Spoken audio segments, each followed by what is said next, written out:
Eu confesso, eu passei muito tempo acreditando que o problema dos Guerreiros Z em Dragon Ball era a simples falta de poder. Mas a verdade é que eles foram sabotados por um erro matemático de Akira Toriyama, o multiplicador de 50 vezes do Super Saiyajin. Muito antes de Dragon Ball Super, a franquia virou um monopólio genético. Como o Super Saiyajin tem um multiplicador de 50 vezes, o roteiro obrigou que todos os vilões a partir dali precisassem ser um desafio para um Goku 50 vezes mais forte. E o pior, o Goku, apenas na sua forma base, já era absurdamente superior aos demais Guerreiros Z. A matemática quebrou. A prova definitiva de que o roteiro foi cruel com os humanos não é apenas eles apanharem, é que o roteiro fez com que eles mesmos aceitassem a própria mediocridade. O Kuririn pedindo desculpas por deixar tudo nas mãos de Goku na saga Saiyajin. O Yamcha pedindo para ir embora na primeira chance porque admitiu que seria inútil contra os androides. E o Tenshinhan se despedindo no final da saga Cell, dizendo que provavelmente não se veriam mais. Ele disse isso porque ele mesmo reconheceu e aceitou a dura realidade de que, a partir dali, ele não seria mais útil. Eles mesmos aceitaram a inutilidade, e nós aceitamos essa desculpa por anos. Mas hoje vamos provar que eles desistiram cedo demais. Recentemente, deram ao Piccolo um poder absurdo tirado das esferas do dragão. Por mais que o Piccolo merecesse um aumento de poder para acompanhar os protagonistas, visto que ele sempre foi um personagem esforçado e sempre foi mostrado treinando, a forma como isso foi feito foi forçada e mostrou uma certa preguiça de roteiro. O fandom reclamou, e com razão. Se fizessem isso com o Kuririn ou o Yamcha, elevando o nível deles ao de Goku e Vegeta num passe de mágica, Dragon Ball perderia todo o sentido. Vamos deixar algo bem claro.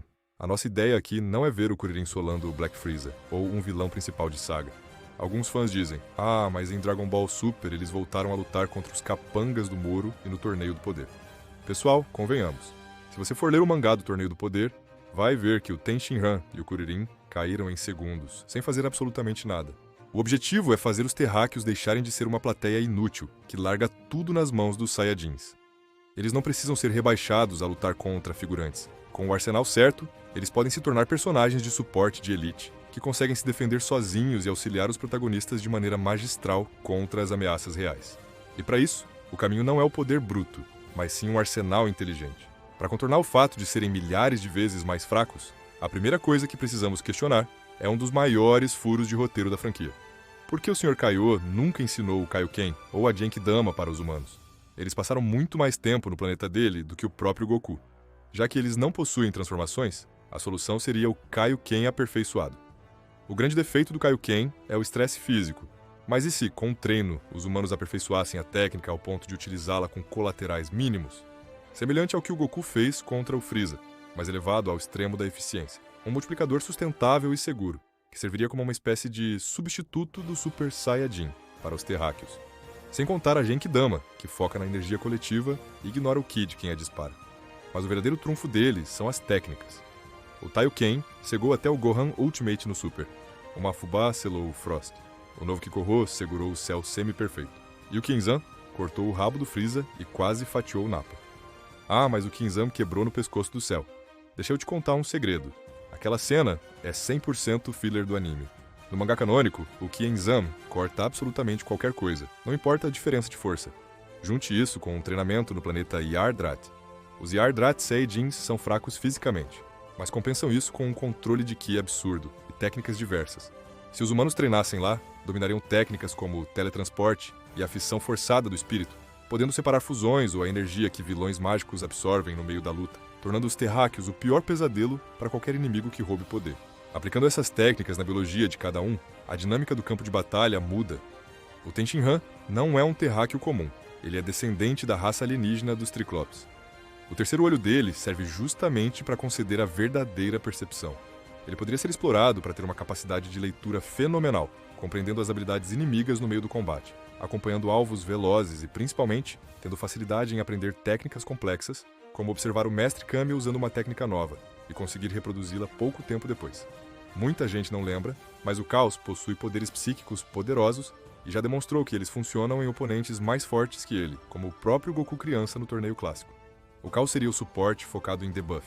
Ele usaria seus poderes psíquicos para atrasar inimigos secundários ou criar pequenas brechas defensivas. E tem o falso instinto superior. Dizer que os humanos poderiam aprender o instinto superior real seria forçar o roteiro, já que o próprio Goku teve extrema dificuldade. Mas no mangá, o Mestre Kami mostrou uma maestria marcial que o permitiu desviar temporariamente de golpes do Jiren. Se os humanos dominassem essa técnica de evasão extrema, pensem no quão útil isso seria. Eles não venceriam a luta, mas teriam a defesa e a leitura necessárias para sobreviver no campo de batalha moderno sem serem mortos no primeiro golpe. E se você acha que isso é loucura, saiba que no Dragon Ball Kakumei, o fan-mangá mais famoso nos dias de hoje, aconteceu exatamente isso. Eles provaram que os humanos podem ser extremamente relevantes quando o roteiro os foca em treinamentos táticos e de sobrevivência. Lá o Kuririn, Ten Shinran e o Yamcha foram mandados para treinar no brutal Universo 9. Lá, eles brilharam usando inteligência, trabalho em equipe e artes marciais puras, sem que o roteiro precisasse dar a eles um ki divino forçado. A comunidade amou, porque faz total sentido. Por fim, em último caso, nós ainda temos a ciência. No filme Super Hero, vimos que o Dr. Hedo criou androides com o nível do Super Saiyajin Blue. Atualmente ele está na Corporação Cápsula. Por mais que eu não goste da ideia de substituir o treino por tecnologia, nada impede que a Bulma e o Hedo criem trajes táticos para os terráqueos, ou até manoplas de absorção de energia como as dos androides 19 e 20. Isso permitiria aos humanos esvaziarem ataques de Ki e protegerem a Terra quando Goku e Vegeta não estiverem. Com Goku e Vegeta lidando com o multiverso, eles poderiam se unir a Gohan e Piccolo para defender a Terra. Os terráqueos precisam deixar de ser plateia e se tornarem a elite tática de suporte. Os humanos não precisam solar os vilões, eles só precisam que o roteiro lembre que Dragon Ball sempre foi sobre artes marciais, e não só sobre cabelos mudando de cor. No fim das contas, o sistema de combates de Dragon Ball deixa uma mensagem bem clara. O poder de luta nunca foi a única resposta. Transformações divinas resolvem o problema de hoje. Mas a técnica, a estratégia e o controle absoluto podem virar o jogo amanhã. Alguns nascem com a genética dos deuses, outros ganham poder apelando para as esferas do dragão, e alguns simplesmente precisam hackear o sistema usando a pura arte marcial. Esse foi o plano de sobrevivência definitivo para os Guerreiros Z. Não a forçação de roteiro que muitos pedem, mas a realidade tática que a própria obra permite. Agora eu quero saber de você. Tem mais alguma técnica, ideia ou estratégia que eu deixei de fora e que faria os terráqueos voltarem a ser relevantes hoje em dia? O que mais você adicionaria nesse arsenal de sobrevivência?